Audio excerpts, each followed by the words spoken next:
Yo, what's up? It's TikTok quiz time again. Ito yung senaryo. Kaisip ka ng business o kaya naman ng venture na gusto mong gawin. Ano ang kailangan mong gawin? Is it letter A? Pag-iisipan ko muna. Or is it letter B? Sige, try natin yan. So sa mga nag-iisip kung pag-iisipan ba muna o gagawin ko na, pwedeng pag-iisipan. Kaya lang, for me, kung pag-iisipan mo pa yan, yan yung isa sa mga bagay na kinasisira ng idea na pumasok sa isip mo. Bakit? Kasi minsan, sa kakaisip ng tao, napaparalyze. Kaya nga merong sinasabing analysis, paralysis. Kaka-analyze, hindi na nakakagalaw. Darating sa time, makakalimutan na. At darating sa point na hindi mo na gagawin. Bakit?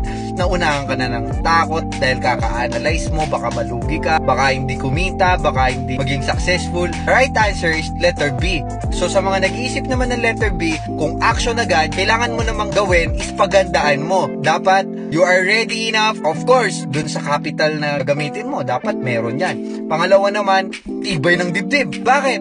Kasi pwedeng malugi yan or pwede namang kumita yan. And that's what business is all about. Business, pag tinayo yan, hindi agad yan kikita talaga.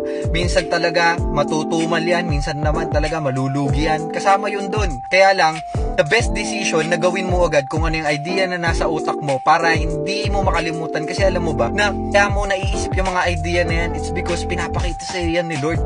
At kapag pinakita sa'yo yan ni Lord, nasa sa'yo na yan. It's up to you kung gagawin mo ba yan o hindi.